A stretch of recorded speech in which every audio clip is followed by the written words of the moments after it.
it do, baby? Bro, we back. Um, Let me go ahead and check the phone, man. I had some shit in my notes that I wanted to go ahead and talk about. Hold up.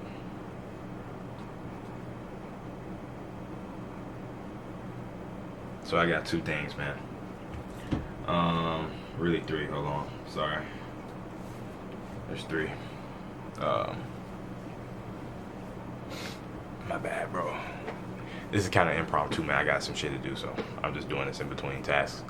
The first thing I want to make sure to discuss in this one, I don't know what I'm gonna title this video. I think I'm gonna just title it like Flea Circus or some shit like that. But the first thing I wanted to make sure to address is the stretching of oneself, and I don't mean that like pause. I feel like a pause, don't it?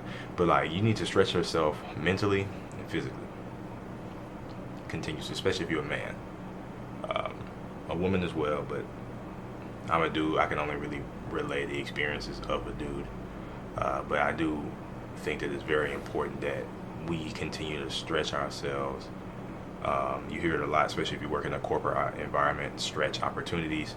You need to make sure you take on tasks that are like a little bit beyond what is your regular comfort level. You need to make sure that like in order to remain mentally flexible, you take on tasks that are a little bit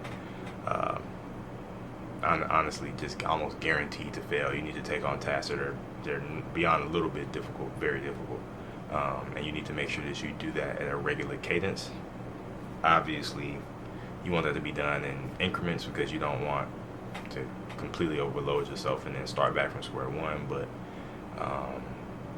it's very important that you continually battle against what I would deem as complacency and mediocrity.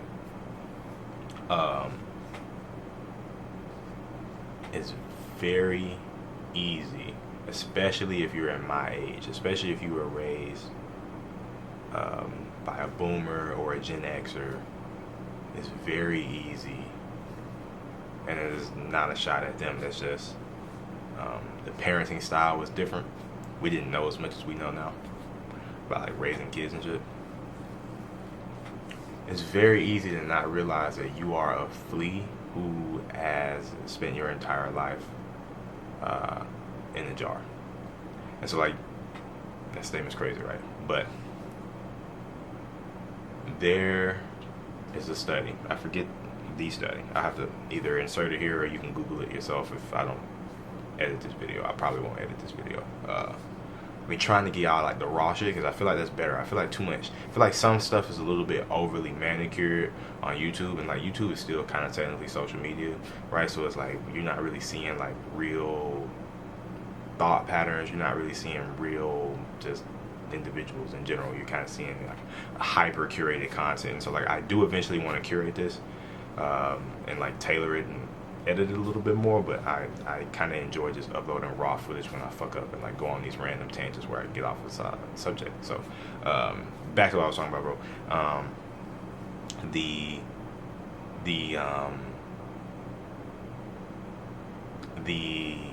and forgive me if you hear the fans or the fucking fan. The experiment was basically a gentleman put fleas in a jar, right? Those fleas were born in a jar. They lived in a jar their entire life, and then he had like wild fleas, right? And so, put the fleas in a jar, screws the cap on it. They grow, they live, they become adult fleas, and then he takes the cap off the jar. And what he ended up discovering is basically the fleas will only jump as high as they thought they could. So by them jumping and hitting that barrier, i.e. the top of the jar, the fleas assumed that was just or they adapted to that being the maximum height that they could jump. I think that humans are both way too complex and way too simplistic to not have something like that impact their lives as well. And I think that you can see it if you look around at some of your friends, especially if you're one of the friends who like made it farther, or you know, if you're ahead of your peers. Obviously your close friend group is going to be like locking step with you because that's, you know, you reflect the, like five people around you you're closest to. But you know, the, like peers, like acquaintances and shit, you might look around and see that, like, you know, they're not really going as far as hard, and you know, it usually comes down to one or two things. It's either they never stretch themselves because they don't like the discomfort, or they're fleas in a jar, man, or they're trapped. They think that there's a limit to how far they can go, and I think it's very important that you stretch yourself to understand that ceiling that you think you have is like easily broken. It's glass. You need to ensure that you remind yourself, when you doubt yourself even, that sometimes that doubt is just the top of the jar, and you need to be able to look within yourself and not necessarily try to get rid of the doubt, but come up with a set of tools that you can like rely on realistically, so to implement or to reach for when you feel like you're kind of falling off, because a fall off is inevitable, and that's one thing that I'm starting to accept, is that life is like just oscillation, bro. It's a series of up and down, back and forth, left and right, whatever. It's never going to continuously be growth in one direction. You know, we hear all the time about the J curve of success, but like that is a highly zoomed out and smooth over imaging of the J curve. There's a lot more up and down. Life is for sure like a fucking stock market, bro. Like if you zoom out enough, it looks like it's been going up since its foundation, but if you zoom into these micro time periods, right, these like years, these days, these weeks, especially when you like humanize it, there's a lot of up and down, bro. There's a lot of fucking difficult times. There's a lot of like feeling shitty about yourself. There's a lot of feeling great about yourself, and I think that the end goal needs to be to continue to implement things that allow you to make the highs higher and the lows not as low. You know, and ideally stay within the middle band, but enjoy the pleasure of the highs when you can. It's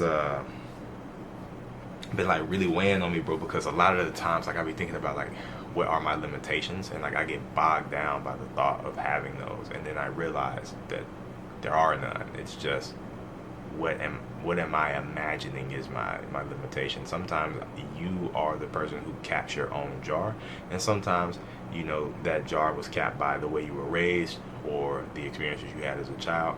But it's important to address all that, and like I said, refer to your utility belt, bro. You're fucking Bruce Wayne training to become Batman, and you need to go through life looking for the tools that are personalized to you, much like your bat suit, right?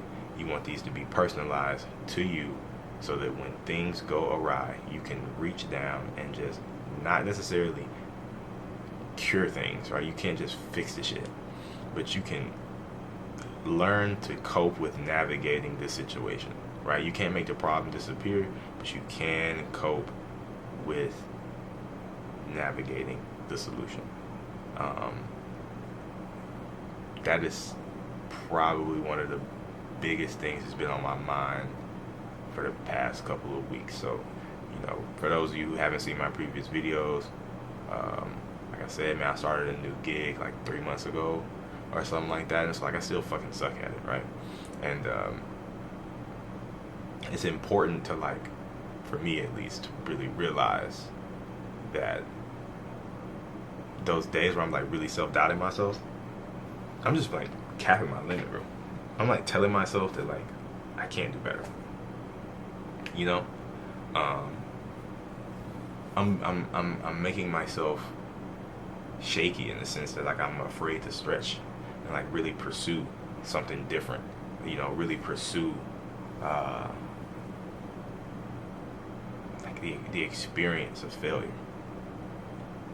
And that's another thing that we tend to do, right? We tend to shun failure so much that acts as the cap, right? Because if you're afraid to stretch, which stretching is painful, and that pain could be a failure, right? You can pursue a stretch opportunity, fail at it, it's painful.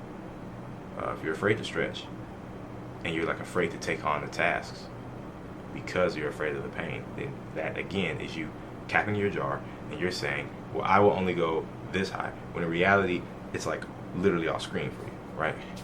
You can go so much further. And it's important, like I said, to remind yourself of that, bro, continuously. You know, whenever you just really sitting down and sulking and shit, bro, just remember, bro, there is another side to that, you know. And then also remind yourself, you know, the quote, believe, I think this is Epicurus, you can never step in the same stream or the same river twice. The only thing that's for certain in life is change, and that change can be good or bad.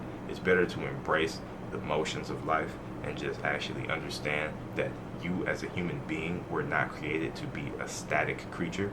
Literally, when you are in a still position, the blood in your veins is still pumping, your heart is still pumping, things are moving, your organs are doing whatever, right? There's vibrations, there's continuous motion. You cannot literally be completely still.